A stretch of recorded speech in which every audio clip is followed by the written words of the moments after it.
Salve, pessoal! Vamos agora à nossa aula 5 a respeito de conglomerados. O que significa isso? Nós estamos querendo constituir um significado para a cor.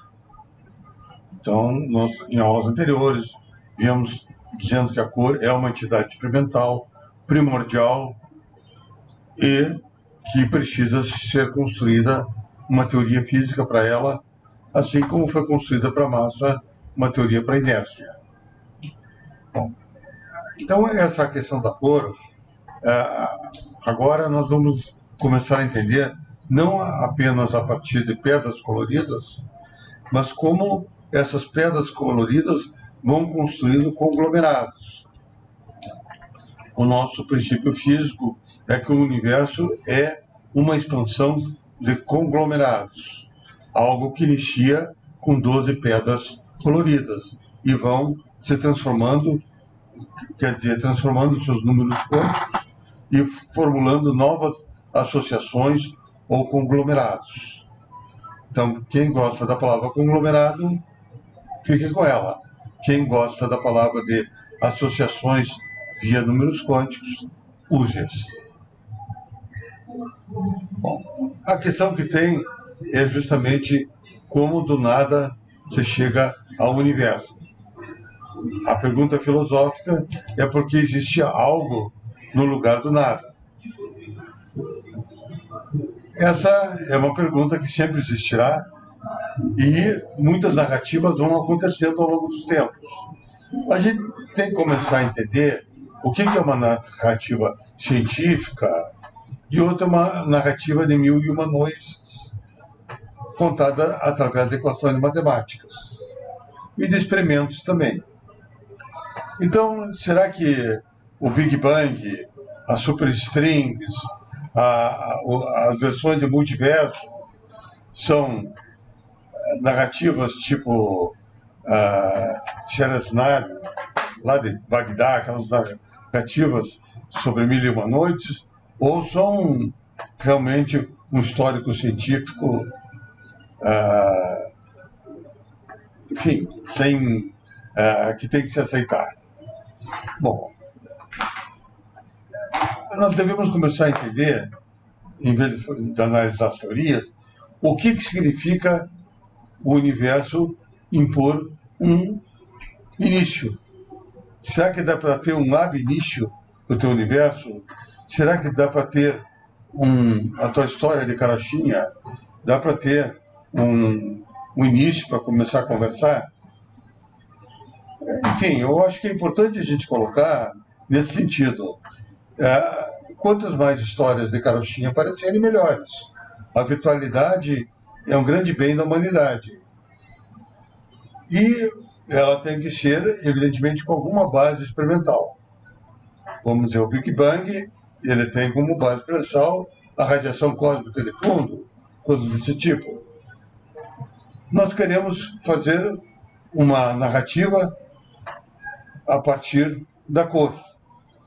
Como a cor também é uma entidade experimental, nós podemos começar a fazer uma narrativa. A questão é se essa narrativa vai dar certo ou é um conde Drácula. Bom, então, o que nós havíamos fazer? O narrador é o Pedro Pedreiro. E ele diz, bom, eu entendo que a cor está na fronteira experimental da física, certo? A cor, esses quarks, etc., é numa região de 10 a menos 9 metros. Então, ele quer entrar mais adentro, certo? Acha que mais adentro ele consegue ver a natureza em seus inícios a partir da cor. Bom, nesse sentido, então, a pergunta que a gente faz para o nosso Pedro Pedreiro é como ir além do modelo padrão sem perder raízes experimentais. Então, o modelo padrão que está na figura ao lado são todas partículas que foram detectadas. Então, é um chão que tem na física. Então, a física ela permite muitas narrativas. mas vamos dizer, tem que ter algum chão experimental. Senão fica muita virtualidade narrativa em cima da narrativa. Bom, vamos ver então o Pedro, ele quer, a partir do modelo padrão, subir a montanha, subir a um pico da cor, certo? E da lá ele diz, bom, eu subi a partir de uma coisa experimental, que é a cor, e fui a um alto da montanha. O que ele quer dizer com isso? Vamos entender então o que Pedro quer nos dizer. Ele quer fazer a narrativa dele dizendo o seguinte, olha, eu estou no sopé da montanha. O sopé da montanha é baseada no modelo padrão, é baseada em entidades experimentais. Mas, ao mesmo tempo, essas entidades experimentais, elas me constroem um realismo numenônico. Para quem quer contar uma história, esse é um bom início. Realmente, realismo numenônico, acho que até a Alice, do País das Maravilhas, gostaria de contar essa história. Então, ele quer subir lá em cima, simplesmente através de ideações. E de lá de cima ver essa terra dos átomos que nós estamos presentes. Mas veja bem como é que o Pedro enquadra. Ele diz o seguinte, olha, eu estou aqui no pé da montanha, vou subir num realismo numenônico, mas vejam bem, a cor que eu tenho é experimental. As pedras coloridas são um dos últimos constituintes da matéria a partir da cor e spin. Duas entidades experimentais, então as pedras coloridas, apesar de obviamente não serem vistas, são experimentais. O confinamento dos quarks, que começa a aparecer, é uma coisa detectada experimentalmente. Os quarks com 3 cores foram detectadas também, como a gente falou, por Grimberg em 64, experimentalmente. Depois aconteceu as experiências a partir de 1967, no SLAC, lá em Stanford, e viram experimentalmente o Deep Net Scattering, o espalhamento de elétrons por partículas dentro dos nucleons. Em 73 se descobriu a liberdade citótica, também algo experimental, porque sabia-se que os quarks, quando estão próximos, eles se comportam como fossem livres um dos outros. Uma interação muito fraca. E a descoberta de quarks com spin meio e com massa também é experimental. Então, vocês vejam, você tem um conjunto de entidades numenônicas experimentais. É isso que Alice gostaria de ter para entrar no País das Maravilhas. Então, qual é o País das Maravilhas de Pedro Pedreiro? É pintar o universo. Ele quer pintar o universo com o quê? Ele quer pintar o universo subindo a montanha e encontrando um conceito geral. Ele quer ver o universo a partir de um conceito geral. E daí ele diz, bom, agora eu começo a tentar construir o universo, que significará descer a montanha. Então ele precisa primeiro subir a montanha atrás desse conceito. E ele diz, olha, eu tenho 3 ideações para meu conto de carochinha. A primeira, existe uma universalidade da cor. A cor é uma entidade, vamos dizer, preônica, que ela antecede aos quarks e aos leptons. Então os quarks são formados por cor, pedras coloridas, e os leptons também.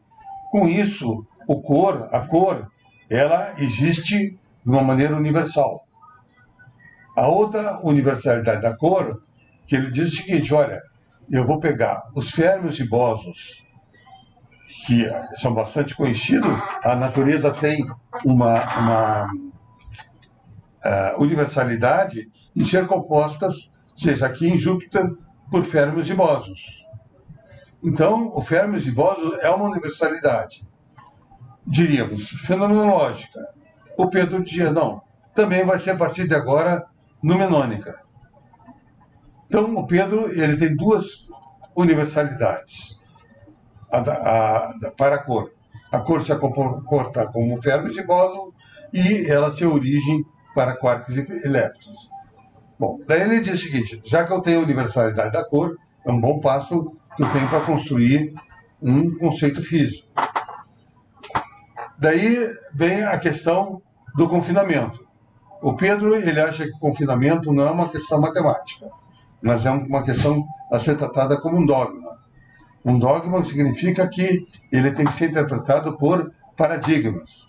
E o Pedro diz, bom, já que o confinamento ele traz um corte epistemológico na física de Galileu, não permite mais a experimentação, certo? Essa falta de experimentação cria também uma crise no reducionismo, e a minha solução é o seguinte: existe não um princípio reducionista, mas um princípio da totalidade para se entender a matéria a nível de últimos constituintes. E também existe uma causalidade númeno-fenômeno para se entender os acontecimentos que são vistos através da balança de Galileu. Então Pedro diz, bom, eu estou com um novo princípio de totalidade e com uma nova causalidade. Então, dessa maneira, as pedras coloridas, ele diz, elas vão começar a gerar as regiões numenônicas e fenomenológicas a partir dos princípios da totalidade. Então, Pedro está claro para ele. Ele diz, olha, eu vou partir de pedras coloridas, de cor, com a universalidade da cor e com os paradigmas do confinamento. Mas daí vem a questão ainda para ele. Olha, Pedro, você pode fazer, isso está legal, mas a grande narrativa de uma teoria em física começa com a sua simetria. Conte-me a tua simetria, que eu verei o resto. Você tem que me dizer qual é a simetria das pedras coloridas. Bom, daí Pedro diz, bom, eu estou entendendo que eu tenho que ir um pouco mais adiante. Então ele tem que fazer essas pedras coloridas não serem apenas nomes, mas serem uma relação, certo? Elas serem, vamos dizer, interligadas. O que elas formarem, já que é a totalidade, elas formarem um conjunto. Daí Pedro diz, bom, eu sei que as pedras coloridas são fermions e bósons, mas o que eu vou fazer? Eu vou interligar elas. Como? Através da cor. Então, as pedras coloridas, elas vão ser fermions e bósons, dividindo as mesmas cores. Daí alguém pergunta, mas isso a supersimetria já não fez? Sim, a supersimetria já ligou fermions e bósons, mas através de relações de espaço-tempo. Eu estou aqui apenas vivendo a minha aventura numenônica. Então, eu estou trabalhando apenas com a cor. Daí eu quero interligar elas através de cor. E daí alguém pergunta, quantas cores, Pedro? Bom, daí ele diz, bom, para mim a questão das cores vai ser resolvida porque eu sei que os quarks têm 3 cores. Então, essa é uma realidade, vamos dizer, numenônica, vamos chamar experimental. Eu sei disso. Então, eu vou colocar as pedras em 3 cores. Porque com 3 cores, eu vou juntar fermions e bósons e vou mostrar para vocês que é possível construir quarks com 3 cores. Então, Pedro chega ao eureka dele. 3 cores é que formam as pedras coloridas. Bom, Pedro tem pedras coloridas e tinha toda aquela escada de coisas luminônicas que ele foi subindo, que a gente diria assim, ideações, e essas ideações, ela chega à ideação filosófica da dialética, e da dialética da cor. E na dialética da cor, o que Pedro vê? Pedras com 3 cores. Então, Pedro acaba subindo ao Everest com pedras coloridas e chega ao seu pico e se depara com o imanifesto. Imanifesto é uma palavra boa, que é uma palavra antiga. E as palavras, essa época que nós estamos vivendo, a época de Aquários, é uma época para você ver o futuro revelando palavras, coisas antigas. Você fazer justamente essa interligação. Então, o que significaria imanifesto em física? Imanifesto, por exemplo, o Parmênides, aquele filósofo grego, ele falava na noção do imanência. Os outros filósofos falavam muito na noção de absoluto. Então, o que é o imanifesto? O imanifesto seria um absoluto latente. Então, Pedro diz, é por aí. É por aí. Eu estou chegando à minha narrativa, me ligando lá com os filósofos, com os chineses, o mestre Lao Tse, e vou interpretar a palavra manifesto. Então, a palavra imanifesto, para mim, é a simetria das três cores. E essas simetrias das três cores eu vou ter que manifestar. Elas formam um absoluto e eu vou gerar um absoluto que está latente e eu vou gerar dessa latência, vamos chamar assim, um universo. Então, Pedro, ele sobe ao alto da montanha e encontra uma dialética das três cores. E diz, esse é o meu imanifesto, como é dialética, para manifestar, para falar, para transformar em logos. Certo? Então, mas não, Pedro, vai devagar aí. Você tem que fazer uma teoria física. Ah, bom. Teoria física gosta muito da palavra invariante. Então, absoluto e manifesto. Tudo isso em física significa um invariante. Vamos dizer, essa semana foi a semana da Nether, da mulher. Então, ela foi uma das pessoas que solidificou esse conceito de invariante em física em 1918. Agora, o que é invariante? Qual é a palavra que ele desabrocha? Ele desabrocha na palavra contingência. Então, essa é a palavra a ser entendida. Então, a palavra invariante, que, vamos dizer, em física acaba sendo um grupo de simetria, ela tem que ser transformada em contingência.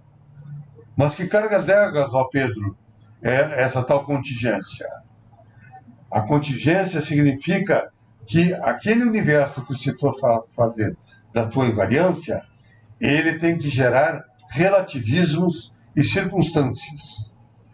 Então, Pedro, a narrativa do Pedro vai ser como de um absoluto, de uma cor trinitária, ele vai gerar um universo com relativismos e circunstâncias. Mas isso não me está claro, Pedro. O que o universo é? É relativista? É circunstância?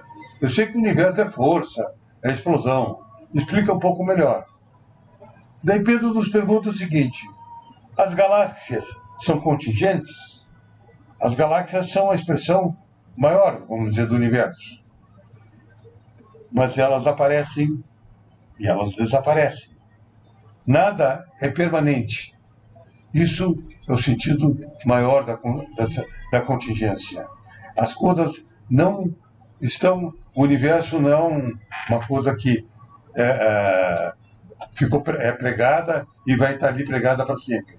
Ele está sempre se transformando. E essas transformações, elas devem vir determinadas por invariantes. Então, o que a física tem que buscar? Ela busca grupos de simetria.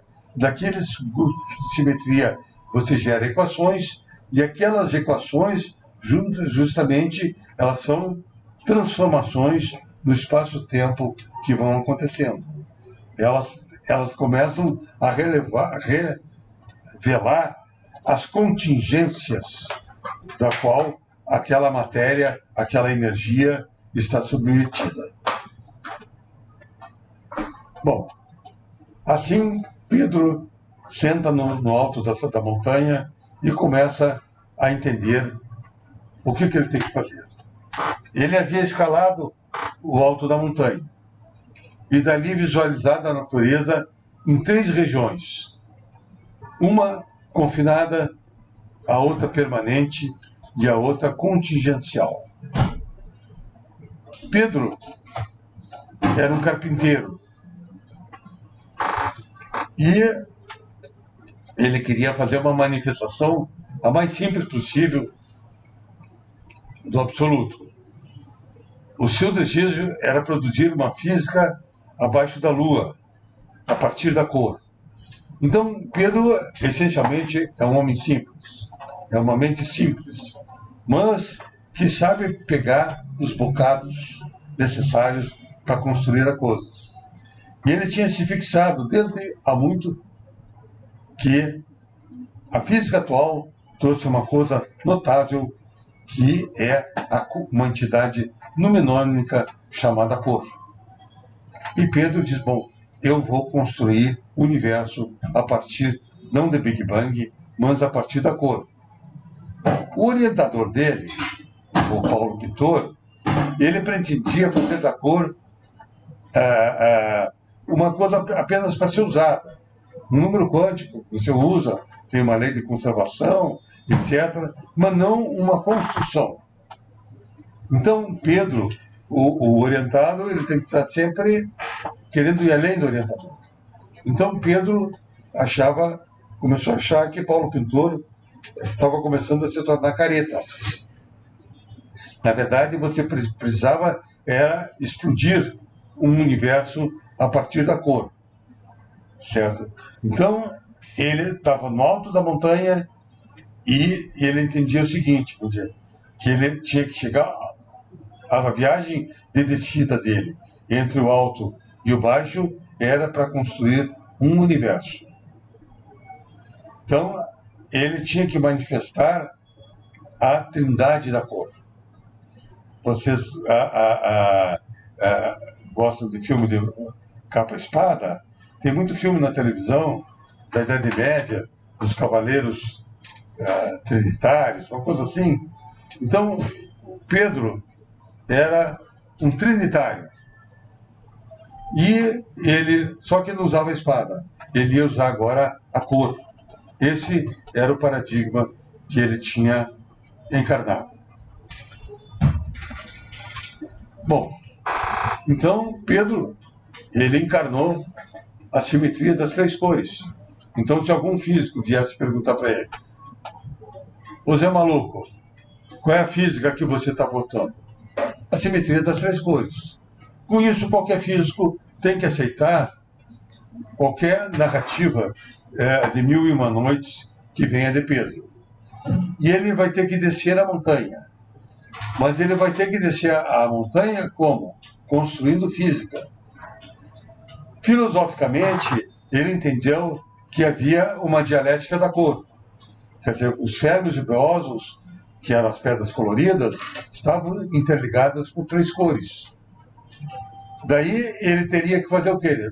Agora você, a partir dessa dialética da cor, você vai ter que construir uma teoria de grupo. Essa teoria de grupo depois vai construir entidades físicas, partículas, e você vai ter que impor uma teoria de Gauge, impor uma dinâmica. E daí vamos começar a ver que exceção de choque, que propriedades físicas você vai começar a ter de tua teoria de Gauge e tua teoria de grupo. Se não for nenhuma, agradecemos a tua participação no nosso BBB, mas fora, você não gerou um universo. Então, Pedro sabe que ele tem que descer a montanha gerando física. E ele está claro que ele vai gerar essa física a partir da dialética das 3 cores. Então, agora Pedro vem descendo a montanha. A sua missão é gerar um universo. O universo, gerar um universo, não é tão simples assim. O universo, antes de mais nada, tem que se pensar na completeza do universo. As mais variadas tipos de partículas e manifestações consequentes que o universo de 120 bilhões de galáxias tem. Mas acontece o seguinte, o Pedro e os físicos, eles têm que fazer bolo. Eles não têm que fazer universo, eles têm que entender quais são os ingredientes que eles têm para botar no forno. O forno do universo, como a gente já falou, é a energia. Agora, você pode fazer um bolinho pequeno, uma energia pequena, e já começar a formar quarks, leptons, átomos. Você não precisa... Agora, se isso aí vai gerar 120 bilhões de galáxias, essa é uma questão que depende do forno. O forno lá você vai falar com Deus. Mas você tem que propor, certo, o teu bolo, os ingredientes do teu bolo. E o ingrediente fundamental do bolo de Pedro é a cor, certo? Então, ele diz o seguinte, a minha receita se chama dialética da natureza, tá? E ele vai, a partir das 3 cores, começar a construir um conjunto de possibilidades. O primeiro, a primeira alfarrábio, onde está essa receita de bolo, certo? Ele vê lá a receita dialética da natureza. Então, antes de propor equações de movimento, ele deseja entender a manifestação dialética da qual a natureza se compõe, certo? Então, vocês veem na figura ao lado, tem 3 cores, essas 3 cores, no caso, estão juntas, quando ela forma um branco, ela forma, na maneira que Pedro irá entender, uma estrutura fenomenológica. Fenomenológica é o universo branco, ele é um universo que não tem cor. Então, como o Pedro falou, ele tem que ter, lá viu no alto da montanha, ele tem que ter um universo com uma parte colorida, uma parte sem cor, essa parte branca, e uma parte que ainda seja, que ele chama de contingencial, quer dizer, seja um universo plástico. Você pode criar coisas até segundo circunstâncias. Nós vamos cada vez mais nos aprofundar sobre isso. Bom, então, ele diz o seguinte, olha, na minha dialética das 3 cores, eu defino o seguinte, as 12 pedras coloridas que eu encontrei, elas estão amarradas dialeticamente. E elas vão, através dessas 12 pedras, eu vou manifestar a minha simetria das 3 cores. Combinar elas como opostos e complementos. Então, esse é o resuminho da receita de bolo que Pedro tem para manifestar, vamos dizer, o universo. O bolão do universo, se você tiver padaria com energia para isso. Ele vai fazer ali no fogareiro dele uma receitinha. Então vamos esquentar essa receita da dialética da natureza. Então, a teoria de grupo agora, ela se torna dialética. O que é dialética? Você trabalha com opostos e complementos. Então, quem são teus opostos e complementos? São os férmions e os bósons. Só que, vamos dizer, eles são dialeticamente unidos, se transformando sobre as mesmas 3 cores. Quem são as 3 cores? É aquele UC que está ali. Então, esse UC, você vê ali os bósons se transformando sobre o C, e no lado direito você vê os férmions se transformando sobre o C. Então, ambos estão se transformando. Então, você agora tem, da teoria de grupo, a álgebra das representações ligadas aos geradores de Gell-Mann. Então, você tem o 3 barra, 3 e 3 barra romano. O que significa isso? O 3 e o 3 barra são tripletos e antitripleto fermiônico, e os outros são bosônicos. Então você vê aí que aí formam-se, você está com 12 pedras, distribuídas em 4 tripletos. Então esses tripletos agora, eles vão se combinar dialeticamente, segundo a formulinha de bolso de teoria de grupo. Então você começa a multiplicar ali, formar a tabela que está ali, e que nós começamos a dizer, no lado esquerdo estão as pedras coloridas, e no lado direito, depois do igual, teriam as partículas que a gente chama de Yang-Yin. Por que são Yang-Yin? Porque se você continuar ali vendo, você vai ter um número quântico Yang-Yin. Então, elas são formadas, essas partículas, por 3 números quânticos. O spin, certo? E os números quânticos Yang-Yin, produtos das invariâncias da luz e da cor, das 3 cores. Bom, essas partículas, como você começa a ver, essas partículas Yang-Yin, a compor spin. Ali tem spin 0, essas primeiras, e elas têm uma expressão matemática, que pode ser simétrica, dissimétrica, e nas suas variantes fermiônicas e bosônicas. Então, o que é fundamental é que você começa a ver o seguinte, Pedro começa a mexer com as pedras coloridas e montar um conjunto de possibilidades. Vamos chamar, eu chamaria de partículas de Yang-Yin. Por que são partículas de Yang-Yin?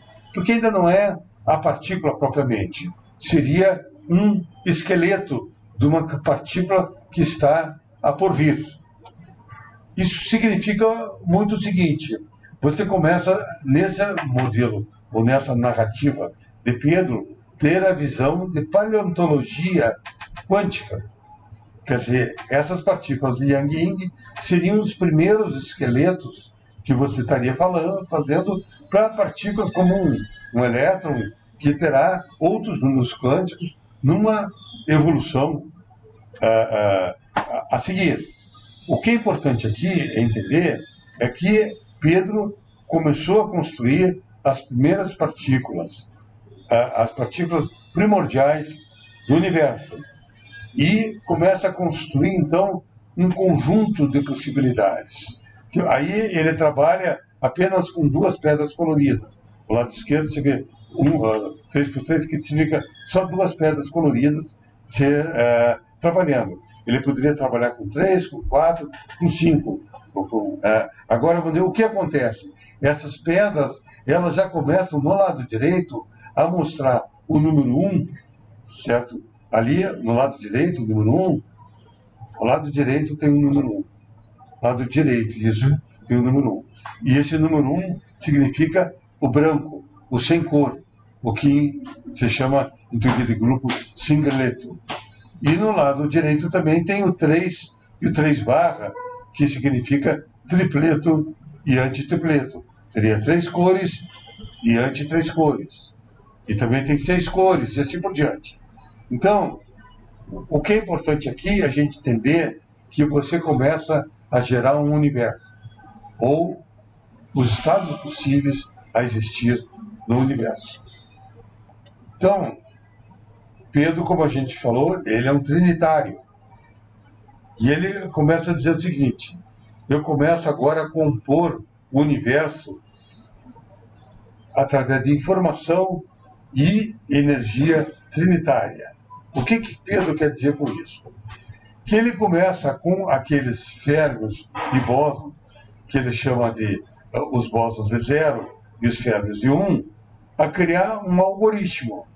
Então, a teoria de grupo vai enviando esses 001, através de 2 pedras, 3 pedras, como for compondo, para o universo, para compondo esse universo. E, ao mesmo tempo, a cor vai tendo uma explosão de cores, e a cor vai trabalhando com energia através, vamos dizer, de lagrangianas. O mais certo seria através de fogão. Mas fogão é uma palavra que vamos deixar para Deus, entendeu? Sim. Mas o que é importante é o seguinte, que você começa a emitir uma informação trinitária da cor. Então é como você dissesse, bom, o universo, você vai transmitindo essas 3 cores através de 01, certo? E o universo se transforma interpretaria como um computador gigante. Ele expressa, esse computador, a completude Fermi-Boson entre partículas bosônicas e fermiônicas. Então, através das três cores. Então, o Pedro, na narrativa dele, é o seguinte: olha, no início não era Adão e Eva, era Fermios e bósons. Então, o Pedro, ele não é que nem o Cartan, que ele dizia que os bósons são criados a partir de férmions. O férmio seria a estrutura fundamental. Pedro diz não, é Adão e Eva, é bósons e férmions. Então, esses bósons e férmions podem estar manifestados em pedras coloridas ou no núcleo atômico, como a supersimetria gosta de considerar. Agora, começa a aparecer um conceito para Pedro perceber. Ele foi feliz, ele consegue, pela tabela dele, criar número e fenômeno. Então, uma região colorida e outra região não colorida. Isso já a narrativa dele já começa a ter uma vazão, a ter um sentido. Mas ele começa a perceber, naquela tabela que ele fez, que ele começa a ter muitas partículas. E daí vem a pergunta que você faz a Pedro. Vem cá, Pedro, você é um seguidor das Carmelitas, do confinamento? Então, você diz, bom, os paradigmas do confinamento são universais para mim. E um paradigma do confinamento é a noção de totalidade. Então, você não é um reducionista. Você é uma pessoa que está buscando a noção de conjunto. E você tem que começar a expressar como essa noção de conjunto aparece na tua narrativa, no teu conto de Mil e Uma Noite. Daí Pedro diz, bom, vamos olhar os estados quânticos, Yang e Yin, que foram formulados. Vamos pegar um estado que tenha spin meio, uma pedra colorida com spin meio, e o número quântico Yang Y maiúsculo, e outra pedra colorida com spin zero e o número quântico minúsculo Y. Ali era o meu lado esquerdo da minha tabela. Eu juntei e comecei a formar o lado direito com um determinado spin e os números quânticos Y maiúsculo e Y minúsculo. Bom, o que eu começo a ver? Eu começo a ver que eu tenho, naquela tabela, uma diversidade muito grande, S de quanta? No lado direito da tabela, uma diversidade muito grande por fora. Daí a pergunta que tem, é uma diversidade reducionista ou antirreducionista? Daí Pedro, não, tem que ser antirreducionista. Prova, Pedro, mostra. Certo? Daí Pedro diz, bom, acontece o seguinte, aquela tabela mostra padrões. Ela mostra que aqueles estados quânticos que foram formados, ou partículas de Yang e Yin, elas se juntam em conglomerados, que são classificados por números quânticos. Eu posso ter um conglomerado muito geral, que é formado por férmios e bósons. Outro conglomerado, eu posso trabalhar com spins e números quânticos. Bom, daí, vamos voltar para aquela tabela. Então, você veja, essa tabela aí já começa a ser colocada aí por conglomerados. Tem o conglomerado Yin, primeiro lá, essa composição. Depois, o segundo, tem o conglomerado Yang. E depois tem o conglomerado Yang Yin. Então, Pedro já começa a dizer, não, veja bem, eu não sou um reducionista. Eu estou construindo conglomerado. Então, as 12 pedras coloridas, elas já são um conglomerado. E agora, elas começam a construir outros conglomerados associando números quânticos. Mas Pedro quer ir além. Então, ele diz, olha, eu tenho uma coisa que eu quero mostrar para vocês dessa minha Mil e Uma Noites. Aqui, eu tenho a construção de famílias. Famílias, Pedro? Sim. Existe um equilíbrio sempre dialético entre os números quânticos. Esses números quânticos, eles sempre, dado um conjunto de números quânticos, eu posso colocar eles numa completeza entre opostos e complementos. Essa completeza de opostos e complementos, que eu diria, eu coloco numa mesa, eu coloco numa família. Bom, então, Pedro, vamos começar a explicar agora. Você agora está começando aquele teu conjunto que você gerou, aqueles estados de possibilidades, aquele possível universo, você começa a construir famílias. Vamos entender o que isso quer falar por famílias ou equilíbrio dialético. Bom, Pedro diz, olha, agora eu estou descendo o universo, eu tenho que começar a construir coisas. Então eu vou construir a minha pequena choupana, certo? Então a minha pequena choupana, ela vai ter que ter um material. Qual é o meu material? Pedras coloridas. Qual é a minha arquitetura? A minha arquitetura é a simetria das 3 cores. E qual é a minha engenharia? A minha engenharia é justamente movimentar essas cores através de uma dialética. Bom, mas tudo bem, até aí você já falou antes. Agora eu quero saber como é que você vai botar uma família nessa tua choupana.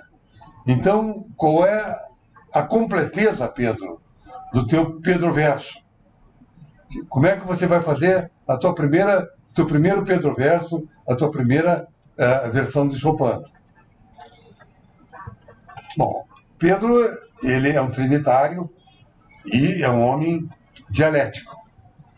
Essa dialética que vem desde os tempos antigos, e muito antigos, e que vão ser reavivado por Heráclito, por Lao Tse, e nos tempos modernos pelo marxismo. A dialética, ela trabalha muito com as noções de opostos e complementos. Então, antigamente, no mundo grego, eles não tinham equações, não tinham números quânticos, eles tinham quente e frio. E daí ele fez a dialética. O Marx tinha pobre e rico. Vamos fazer uma dialética. Vamos ver como é que isso aí se mistura entre opostos e complementares. Bom, o Pedro, ele tem que agora fazer uma completeza de estados quânticos. Ele tem que juntar os números quânticos em opostos e complementares. Então ele diz, eu vou pegar um número quântico que é o espinho isotópico. Aliás, ele já pegou isso aí. Ele já foi direto na tabelinha dele. Então, ele pegou lá na tabelinha dele a parte de quarks com spin meio. Tá? Então, vai lá na tabelinha. Ele pegou aquela parte Yang-Ying, lá embaixo, aquela que tem 1 menos 1, 1 menos 1. Aí tem quarks. E todos esses quarks, como podem ver, eles têm spin meio. Certo? E são... então, Pedro diz, bom, eu vou trabalhar com essa turma. Tá? E ele pegou um caso. Volta lá. E ele diz, eu estou com um quark spin meio e com os números quânticos y igual a 1 e y igual a 1. Mas se eu pegar lá naqueles estados, eu posso ter o meio, ao lado direito, meio, spin, 1, mas depois meio, ele pode ter 1 com menos 1 meio, menos 1 com 1, e meio, menos 1 com menos 1. Então ele diz, bom, eu decompus, certo, em 4 estados quânticos. Esses 4 estados quânticos, os 2 primeiros, o primeiro e o último, eles são opostos. O segundo e o terceiro, eles são opostos, certo? E eles 4 juntos, eles são complementares. A soma daqueles números quânticos dá 0. Então, o Pedro começa a dizer o seguinte, isso aí é uma família. Eu comecei a juntar numa família. Então, ele começa a dizer o seguinte, eu começo a ter uma física das famílias das partículas opostas e complementares. Por exemplo, se eu tivesse um π mais e o π menos são opostos. Mas o π mais, o π menos e o π zero, eles se juntam e dá um número quântico da carga elétrica zero. Então, eles estariam formando uma família. Isso, no caso, olhando a carga elétrica. Ou o Pedro está trabalhando com números quânticos mais primitivos, que é Yang e Yin. E daí ele diz o seguinte: o que é família? Família é tudo aquilo que você junta numa mesa. As melhores brigas são entre famílias. Então, nas famílias você tem amores e ódios. A melhor dialética que se forma é numa mesa. Isso já na Itália medieval, já o Dante Alighieri, toda aquela turma fez muitas histórias sobre isso. Então não precisa ser um Shakespeare para dizer que opostos e complementos devem estar no mesmo de uma família. Mas quem é a mesa de uma família? Em física, a mesa de uma família são os multipletos. Então, a grande questão da física é como construir um multipleto. A turma que gosta de física debaixo da Lua, entendam que o modelo padrão, toda essa turma, coloca a turma no multipleto rapidinho. Não dá muita explicação.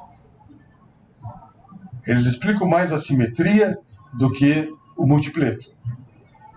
Pedro diz: não, o meu negócio é dialética. E eu vou botar só no multipleto quem eu puder botar numa mesa, como opostos e complementos. Então, ele começa a estruturar a família de quarks. Então, ele vê naquela tabela dela, tem 4 estados Yang e Yin de quarks com spin meio. Então, voltando àquela tabela, lá embaixo, ele viu Yang e Yin crossing 4 estados. Ok? Isso que deu ele juntando as pedras coloridas. Então, ele diz: bom, isso aí é a família de quarks. Pode voltar. E ele botou essa família de quarks. Então, ele botou, só que ele separou em 2 multipletos. Um Xi e outro Xi. Por que ele separa? Porque também tem spin meio e spin menos meio, né? Up down, e com os números quânticos lá opostos e complementares. Então, esse Xi é feito por opostos e o Xi por opostos, certo? E com spin up e spin down. O mesmo ele poderia fazer com... bom, daí ele diz, essa família de quarks, certo? Ele diz: bom, já que eu vou botar a família que vai colocar, a minha mesa vai juntar esse Xi e esse Xi. Então ele juntou. Então essa é a mesa que ele colocou. Então, veja bem, o Pedro, ele é um homem carpinteiro. A carpintaria dele é mesa. E a mesa para ele é a mesma coisa que é multipleto. Então ele fez a carpintaria, certo, de partículas de quarks com números quânticos opostos e complementares. E chama esse dupleto, desculpa, ele consegue construir a partir de 12 pedras. Então, veja bem, o Pedro, ele consegue, volta à tabela, a partir das 12 pedras, pega lá a última, e ele constrói os quarks, olhando aqui, em tripleto e sexteto. Se você usar a primeira lá em cima, tem tripleto e sexteto. A outra lá embaixo é igual. Então você tem quarks em tripletos e quarks em sexteto. Então, em tripleto, ele reproduz os quarks que são observados experimentalmente. Palmas para Pedro, porque ele, a partir de 12 pedras, ele constitui quarks em tripleto. Tem quarks em sexteto. Ele não vai varrer para debaixo do tapete. Mas ele diz: um dia, uma hora, nós vamos falar mais sobre quarks em sexteto. A novelinha dele está mais assim, sabe, aquela hora do beijo, daquela coisa, e não vai falar dos outros. Vamos tentar ver o que está acontecendo com os quarks. Volta. E daí os quarks que ele obtém quarks em tripletos e quarks em dupletos. Então, essa coisa, quando o pessoal começa a fazer quarks e começa a trabalhar com os quarks a nível de quark U, quark D, e o restante das famílias, ele começa a trabalhar. O Pedro diz: não, eu tenho um motivo mais primitivo para colocar o quark U e o quark D. Daí a Célia me pergunta sempre para Pedro: mas Pedro, se os outros dois são partículas de Yang-Yin, mas e quark U e D são coisas que já robustas, tem massa, tem carga, etc. Daí Pedro sabe que ele fez uma pequena chopana, mas ele tem que construir uma paleontologia quântica para chegar aos quarks U e D. Mas ele tem uma ideia em mente. Da mesma maneira que ele fez com quarks, ele poderia fazer com os leptons. E tem os leptons também fazer famílias de leptons. Então, o Pedro, ele começa a entender que, digamos, ele tem que colocar a turma na mesa. E depois na mesa, o pessoal começa a brigar e começa a criar novas estruturas. Então, um quark U e D vem de relações entre opostos e complementos que existem na mesa. Mas ele ainda não está discutindo isso. Ele começa a dizer: olha, tem uma outra coisa que a gente começa a obter. A gente começa a obter a nível, vamos chamar que vocês gostam, de Yang-Yin, a família U, a Xi e Xi, em termos de eta e Rho. Então, ele começa a ter uma correspondência entre quarks e leptons. Essa buscada correspondência, se você mudar aquela figura inicial do modelo padrão, no modelo padrão, você tem aí justamente uma altíssima correspondência entre quarks e leptons. Você tem U e D, neutrino e elétron, tem 3 famílias de quarks, 3 famílias de elétrons. Qual é a pergunta que se fazem os físicos? Deve ter uma simetria maior, mais profunda, unindo os quarks e elétrons. Bom, cada um sai na sua expedição. Pedro diz: não, essa simetria é a simetria das 3 cores. E daí o Pedro vai na simetria das 3 cores, gera as 12 pedras coloridas, e daí compõe essas 12 pedras coloridas, e o que ele obtém? Ele obtém os quarks com 3 cores, os quarks em dupleto, e uma correspondência entre quarks e elétrons. Certo? Então, ele tem essa correspondência. Então, ele começa a dizer: bom, a minha chopana não caiu. Então, eu vou ter que começar dessa construção de multipletos de Yang-Yin, começar a extravasar mais o meu número numenônico e fenomenológico. Então, Pedro, cada vez mais, é um crente de que tem uma relação entre número e fenômeno a ser encontrada. E ele continua descendo a montanha, então, dele, depois da chopana. Ele diz: eu quero me deparar com a carga elétrica. A carga elétrica é uma coisa muito misteriosa. O que é a carga elétrica? Assim, a carga elétrica, talvez ela fosse comparada ao sorriso. Você, quando sorri, independente do número de pessoas, todas vão sentir o teu sorriso. Uma carga, menos ou mais, ela interage com outra mais ou menos, ou com 100 mil mais ou menos. Ela não se desgasta, assim que diz a física. Então, o Pedro diz: bom, eu acho que a carga elétrica, ela está na passagem entre número e fenômeno. E como é que o Pedro vê? Ele vê a carga elétrica, vamos dizer, ela não como o Millikan viu, como 10 a 29 curvas, uma medição, uma interioridade, mas ele vê a carga elétrica através de uma interioridade. Ele vê uma carga elétrica, vamos dizer, budista.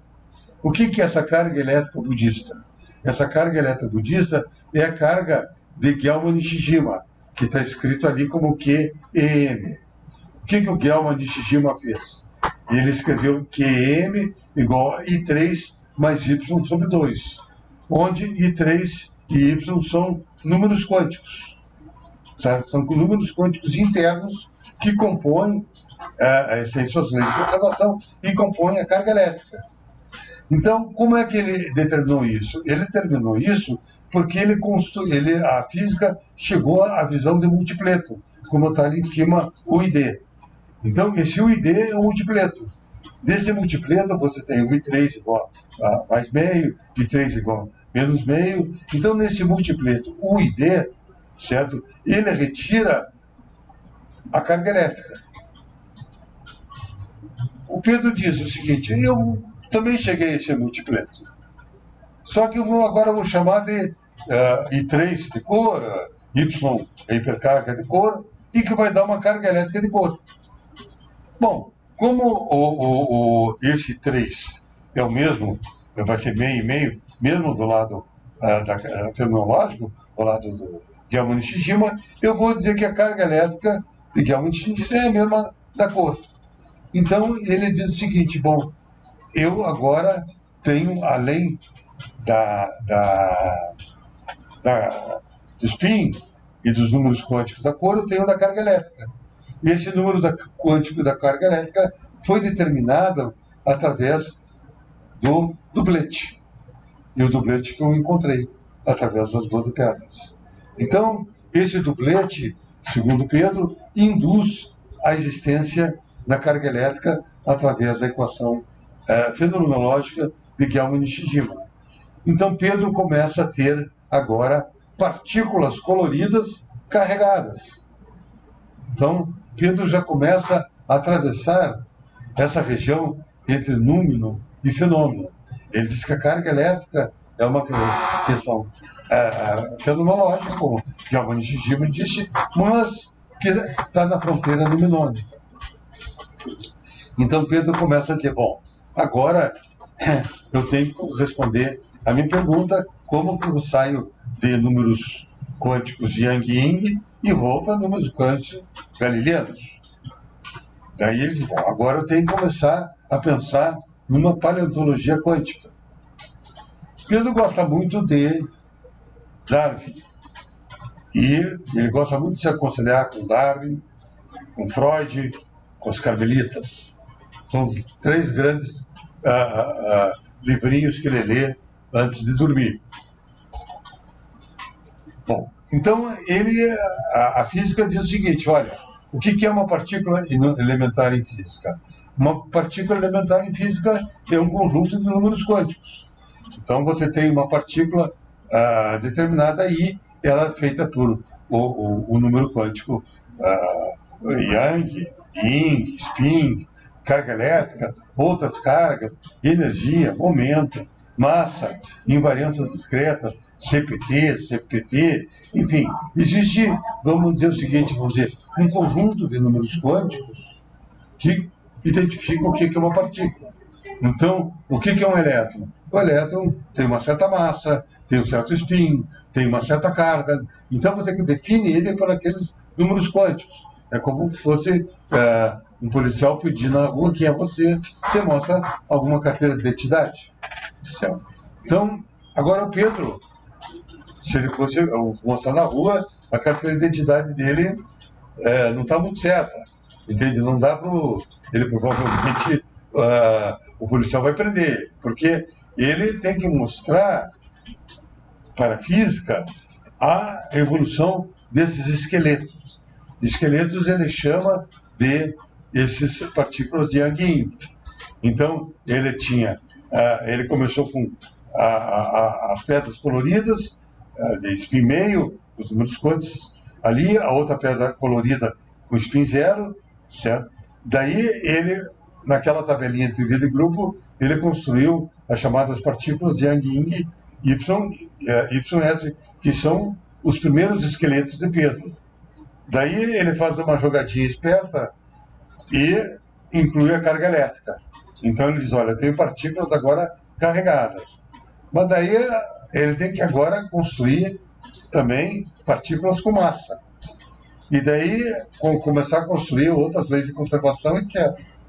De partículas com massa, a massa já é uma entidade bastante, vamos dizer, energética, de espaço-tempo, e ele vai precisar de se construir lagrangiana.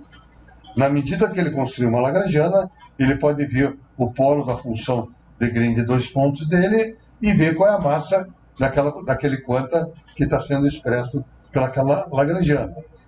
Bom, então Pedro, ele, vamos dizer, ele começa a ver o desafio que ele tem.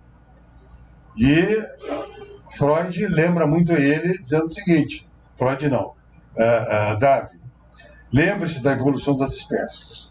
O que aconteceu na evolução das espécies? Há 600 milhões de anos atrás, você tinha um período cambriano. E aí estava um conjunto de espécies que ninguém sabe como é que nasceu naquela época, mas que, a partir dessas espécies, chegou o nosso corpo. Então, Pedro, ele começa a entender que, digamos, existe em física também a noção de meio ambiente. O que seria um meio ambiente, em palavras simples? Seriam associações através de números quânticos. Vamos dizer, o wave-fold wave do Gelman seria um meio ambiente através daqueles números quânticos que, vindo dos quarks, e que geraram aquelas partículas da década de 60. Então, Pedro começa a perceber uma coisa clara, que, digamos, vamos dizer, ele conseguiu chegar até o número quântico da carga, e para ir em frente, ele vai ter que ter alguma nova mudança de qualidade, algum salto de qualidade. Então, ele começa a entender que, vamos dizer, as 12 pedras seriam o período cambriano das partículas elementares. Então, as 12 pedras, justamente, naquela historinha das 1001 Noite, ele dizia, há muitos anos atrás, havia no universo 12 pedras coloridas. Assim como há 600 milhões de anos atrás, aconteceu uma série de espécies numa chamada explosão cambriana. Bom, daí Pedro diz, bom, está chegando a minha hora que eu tenho que começar a continuar minha historinha ou inventar alguma mentirinha. Mas daí Pedro diz, olha, ainda não entrei na mentirinha. Essa coisa de... todo mundo começa assim com início do universo, explosão, multiversos, cordas, não sei o que lá. Daí, no início tudo é bom. É que nem casamento, namorado, né? Mas depois do que vai correndo, chega uma hora que você tem que começar a contar mentirinha, que a coisa não começa a fechar. Bom, Pedro sabe que esse momento sempre chega para todos nós. Mas eles vão ter uma história ainda para contar, que é a história dos quarks. Bom, quem são os quarks? Segundo essa história da física, onde uma partícula elementar ela é constituída a partir de números quânticos. Então, os quarks têm 4 números quânticos, certo? E como é que esses 4 números quânticos seriam derivados das 12 pedras coloridas do período cambriano da física de partículas elementares? Ele diz, bom, o número quântico que é chamado A, é 1, 2, 3, usando a notação de física, é da cor 1, 2, 3, e é previsto pelas 12 pedras. Você, naquela tabela, mostrou que tem quarks com 12 pedras. Então, o número quântico A está legal. O número quântico alfa, que seriam os espinores, 1, 2, 3, 4, esse índice espinorial, que é o espinor de Dirac, etc., ele também consegue construir, como foi mostrado. Depois vem o número quântico de dupletes. Você tem os dupletes. Um duplete I igual a 2, certo? Então, o número de sabores numa família. Então, ele também conseguiu colocar. Daí tem o número de famílias. Daí o número de famílias onde você tem a família UD, a família do quark fermiônico com S, do tópico bóton. Então, essa expansão em famílias, Pedro diz, bom, aí eu já não sei. Mas aí ele tem que contar uma historinha sempre. Então ele diz o seguinte, olha, à medida que eu for começar a entender a dinâmica dessas pedras coloridas, a construção de Lagrangiana, eu talvez possa começar a entender mais como é que essas famílias vão acontecendo. Por exemplo, Kobayashi e Moskala previram famílias através da invariância CP. Então Pedro não sai da reta, vamos dizer assim. Mas ele volta a dizer o seguinte, é muito importante a passagem do número para o fenômeno. Isso, Pedro, é um ponto importante na história que ele está narrando. Porque ele diz que não tem essa coisa de confinamento, essa coisa que a física atual fala, ele diz que existe uma hermenêutica, existe uma causalidade no fenômeno a ser entendida.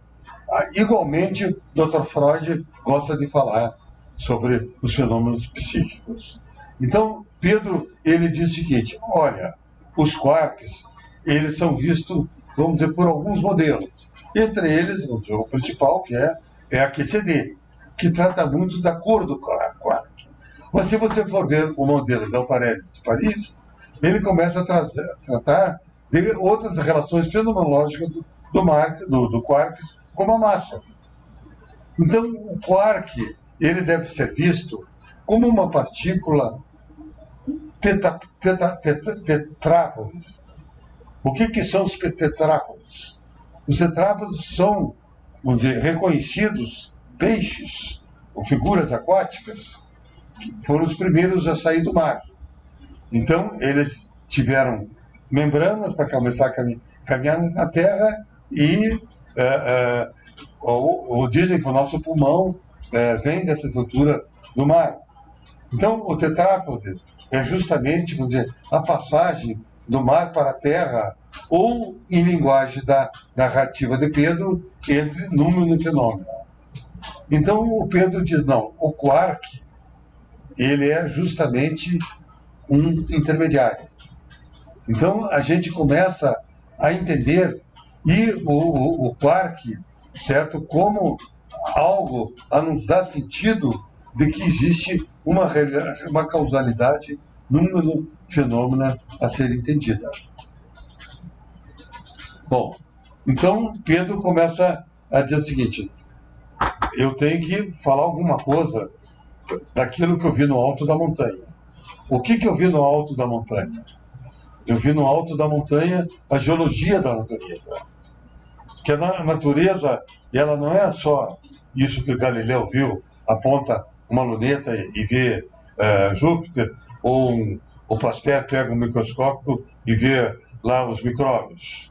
A natureza não é só isso que a gente poderia chamar de natureza vista ou natureza permanente.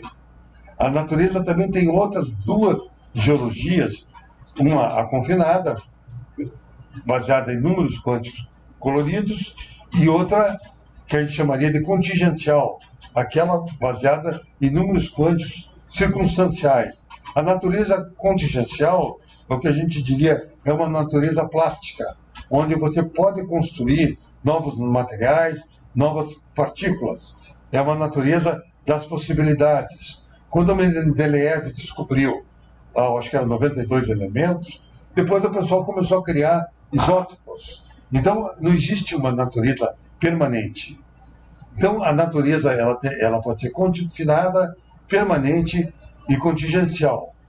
Então, o contínuo, a historinha do Pedro, das 12 pedras coloridas, ela começa na confinada, começa a passar para a região fenomenológica, que é a região permanente e contingencial. Ela começa a passar com os quarks e depois começaremos a ver, começa a ser construir-se lagrangianas, onde os números quânticos possuem propriedades circunstanciais. Então Pedro começa a entender que, vamos dizer, ele está diante de um baralho a ser aberto. Aquele baralho dele inicia com 12 pedras.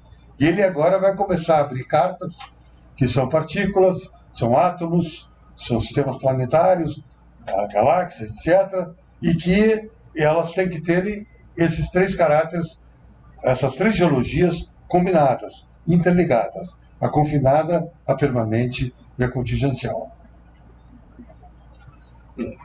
Assim, Pedro começa a refletir. A questão dele não é Big Bang.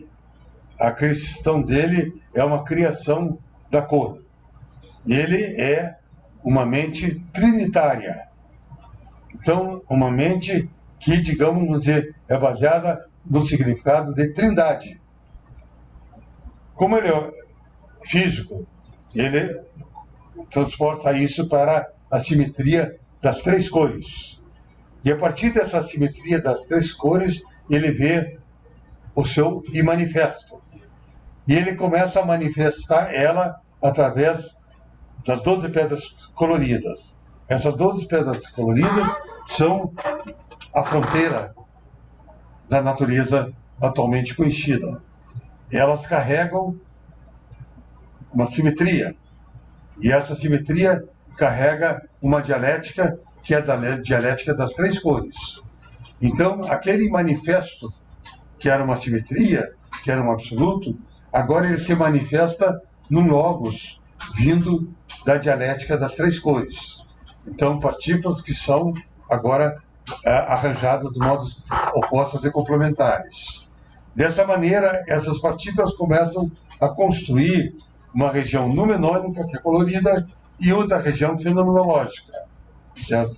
E começa a trazer uma completeza, certo, da estrutura que a gente conhece de férmions e bósons para uma natureza numenônica e fenomenológica.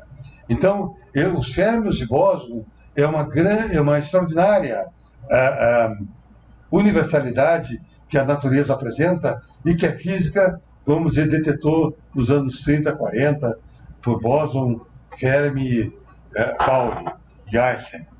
Então, é uma... E só a supersimetria, tempos depois, que começou a trabalhar um pouco sobre essa realização da natureza entre Fermi e Boson. Pedro, ele quer fazer essa realização através da cor. E começa a trabalhar com férmions e bósons coloridos. E, como resultado, um primeiro resultado, ele começa a obter aqueles quarks e leptons que estão na tabela do modelo padrão. Ele começa a dizer aquela complementaridade entre quarks e leptons que existe lá pode ser vista por uma origem, a origem da narrativa das 12 pedras coloridas. Muito obrigado.